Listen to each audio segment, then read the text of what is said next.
Hello students, कल की class में हमने ट्रांसमिशन लाइन प्राइसिंग डिस्कस किया था, जिसमें हमने basic principle of transmission line discuss किया था।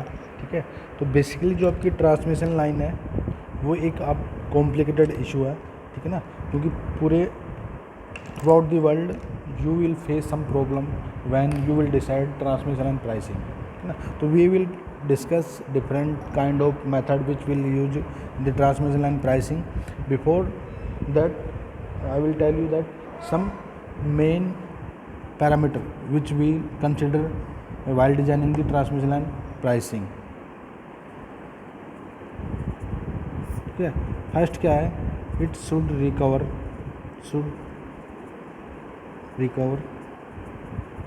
the cost of एसेट, यानी जो भी ट्रांसमिशन लाइन के एसेट्स हैं उनकी कॉस्ट रिकवर हो जाए। It should be simple. Second क्या है, it should be simple and transparent. ना, it should be simple and transparent because जो इसे कॉमन पर्सन इसे यूज करेगा, it should be understand by a simple person. कोई भी इसको रिकॉग्नाइज कर सकता है कि जो उसका ट्रांसमिशन लाइन बिल आएगा किस बेसिस पे आएगा। देन आपका यहाँ पर स्टार है, यानी सबसे इम्पोर्टेंट है, line must be reliable and efficient at all time.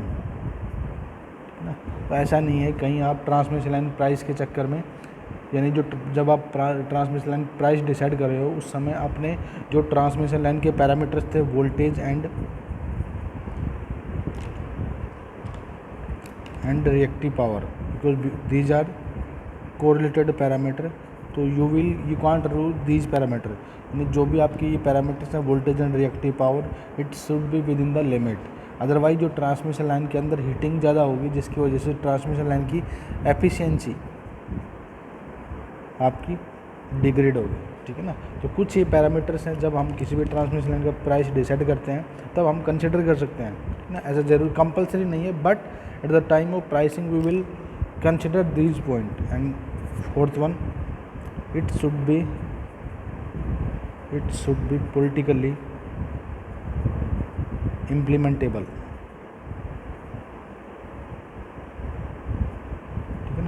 जो हमने कल डिस्कस किया था, it should be recover the cost of asset, then it should be simple and transparent, then it line must be reliable and efficient at all time, then it should be politically implementable. ये हमने कल discuss किया था। Then we will come to the new section. अब हम आते हैं आपकी जो आपका मेन है ट्रांसमिशन लाइन प्राइसिंग का। ठीक है ना, तो बेसिकली आपकी जो ट्रांसमिशन लाइन प्राइसिंग है, we will have different type of line pricing. ठीक है ना, उससे पहले हम some cost associate with cost component ये डिस्कस कर लेते हैं। कॉस्ट कंपोनेंट, क्योंकि जब भी हम ट्रांसमिशन लाइन प्राइस डिसाइड करेंगे तो we will know what will be the cost of transmission line. ठीक है ना, तो फर्स्ट आपकी ऑपरेटिंग कॉस्ट है। ऑपरेटिंग कॉस्ट जनरली इस कॉस्ट के अंदर आपकी जो primarily due to the rescheduling and maintaining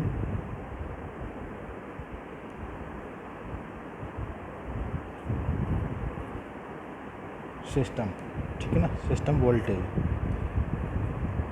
operating cost क्या आपकी जो जनरली, जैसे आपकी पावर प्लांट के अंदर ऑपरेटिंग कॉस्ट क्या होती है, आपकी फ्यूल कॉस्ट होती है, ऐसे आपकी जो ट्रांसमिशन लाइन है उसके अंदर ऑपरेटिंग कॉस्ट क्या होती है कि जैसे आपने लोड फोरकास्ट किया कि पर्टिकुलर जो ट्रांसमिशन लाइन से, ठीक है ना, पर्टिकुलर कंज्यूमर के लिए या पर्टिकुलर टाइम के लिए जो आपकी डिमांड है, आपने फोरकास्ट किया कि लेट से 100 मेगावाट है, या आपने फोरकास्ट किया किसी पर्टिकुलर डे के ऊपर।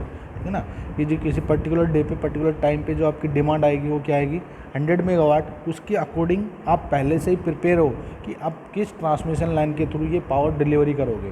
But at the time of power delivery your जो डिमांड है वो आपकी डिफरेंट हो सकती है। मे हो सकता है आपकी जो डिमांड है वो इससे कम हो, या आपकी जो डिमांड है इससे नीचे हो। ठीक है ना। तो eight the time of delivery you should maintain that जो आपका पावर डिलीवरी है इट शुड बी रिलायबल और it should be maintain system voltage. अगर एक लिमिट से ज़्यादा अगर आप पावर डिलीवरी करोगे तो सिस्टम का वोल्टेज क्या हो जाएगा, डिक्रीज हो जाएगा।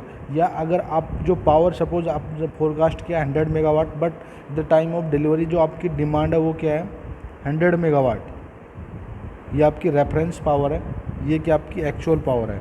तो eight the time of delivery जो आपका वोल्टेज क्या हो जाएगा, इंक्रीज कर जाएगा, ठीक है ना। तो you should maintain that voltage. तो इस वोल्टेज को मेंटेन करने के लिए जो आपकी कॉस्ट आ रही है वो आती है आपकी ऑपरेटिंग कॉस्ट के अंदर। और क्या है आपकी reactive power support, reactive power support.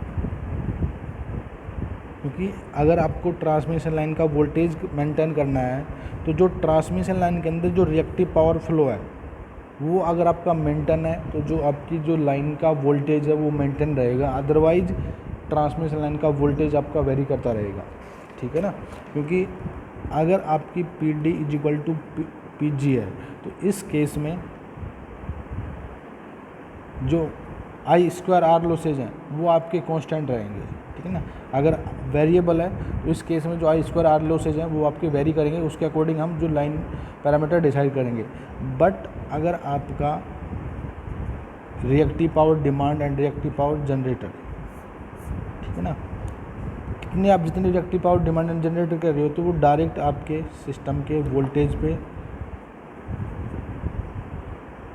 Voltage को इफेक्ट करेगा, ठीक है ना। तो वोल्टेज को मेंटेन रखने के लिए हम रिएक्टिव पावर को मेंटेन करते हैं, नहीं इसके लिए हम एक्स्ट्रा इक्विपमेंट लगाते हैं, चाहे वो कैपेसिटर है या इंडक्टर है, ये सारे के सारे। यानी अगर आपका रिएक्टिव पावर देखो, अगर आपकी रिएक्टिव पावर जो जनरेटर रिएक्टिव पावर है, जो लाइन की कैपेसिटी है रिएक्टिव पावर की, वो ग्रेटर देन डिमांड है तो उस केस में you have to install some inductor which will absorb the reactive power. अगर जो generated reactive power less than है डिमांडेड रिएक्टिव पावर से तो उस केस में आप कैपेसिटर इंस्टॉल्ड करोगे, ठीक है ना। तो ये सारे का सारा ऑपरेटिंग कॉस्ट में आती है। Then opportunity cost,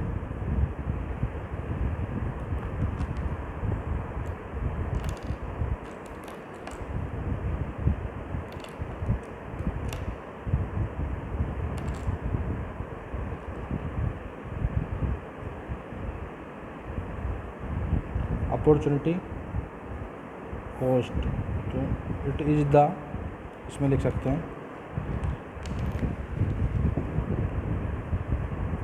it is the cost which transmission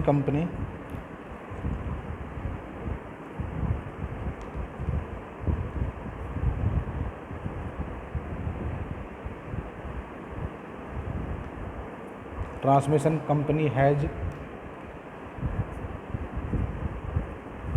forgot to meet transaction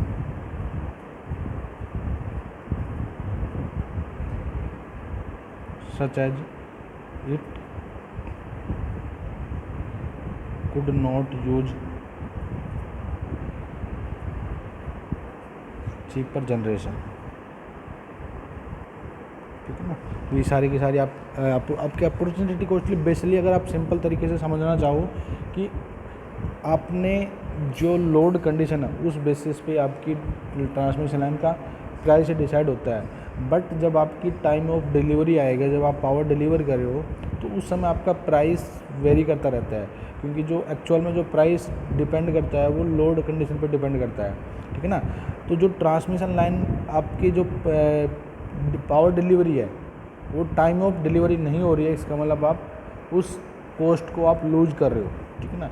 जैसे आप 100 मेगावाट आप पावर डिलीवरी के लिए प्रिपेयर हो, जो आपकी 1000 रुपये पर मेगावाट, लेट से 1000 रुपये पर मेगावाट आप डिलीवरी के लिए आप रेडी हो। बट जब आपकी पावर डिलीवरी का टाइम आएगा, लोड डिस्पैचिंग का टाइम आएगा, उस केस में ये डिमांड आपकी चेंज हो सकती है। उस केस में जो ये प्राइस है ये आपका चेंज होगा, में हो सकता है आपका इंक्रीज हो जाए, प्राइस इंक्रीज हो जाए, बट आपको इस प्राइस पे पावर ट्रांसफ़र करना है। तो बेसिकली ये अपॉर्चुनिटी कॉस्ट है। देन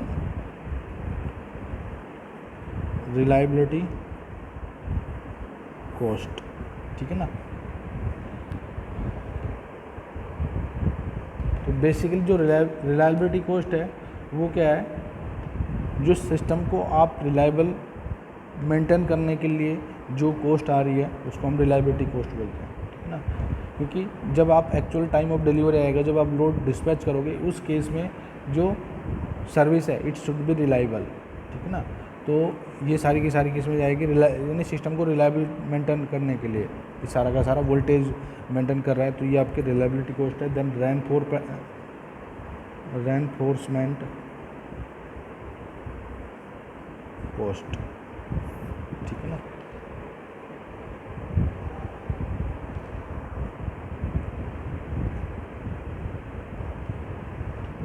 देन इस रेनफोर्समेंट कॉस्ट, तो बेसिकली जो रेनफोर्समेंट कॉस्ट है वो क्या है, this cost is charge to only from transactions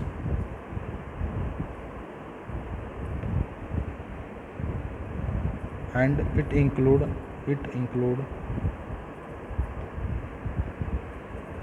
cost of new facility which you will provide, ठीक है ना, to the consumer new,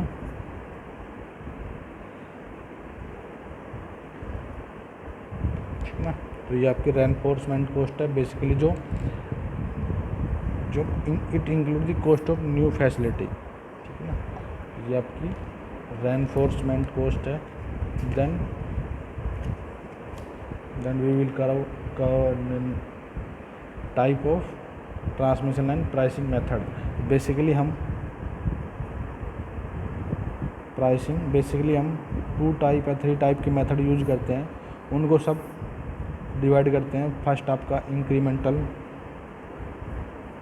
incremental cost, second आपका एम्बेडेड,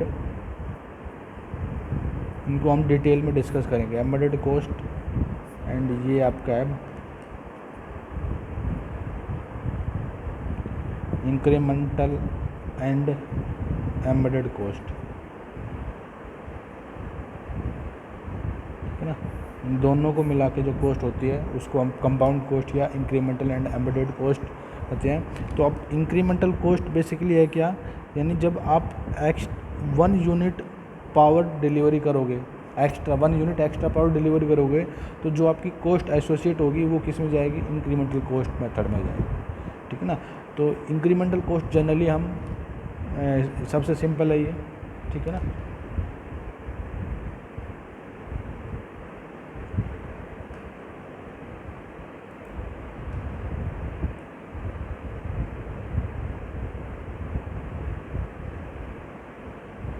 देन इंक्रीमेंटल कॉस्ट को हम फर्दर डिवाइड कर सकते हैं, शॉर्ट रन इंक्रीमेंटल कॉस्ट, ठीक है ना, SRIC, then long run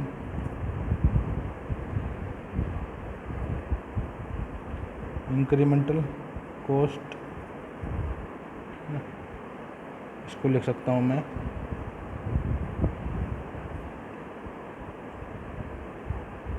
long run incremental cost, ठीक है ना। Then short run marginal cost pricing, या इसको लिख सकता हूँ SRMC, ठीक है ना। और आपको लास्ट है आपका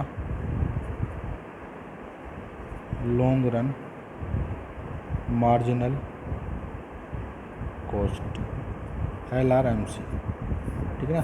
तो ऑब्जेक्टिव टाइप में पूछ सकता है कि what are the incremental cost method, तो जो जैसे ऑब्जेक्टिव क्वेश्चन में आ गया तो SRIC, LRIC या एम्बेडेड कॉस्ट मेथड, तो you will tick at incremental cost method, यानी जो भी इंक्रीमेंटल कॉस्ट मेथड का टाइप है उस पर आप टिक करोगे, ठीक है।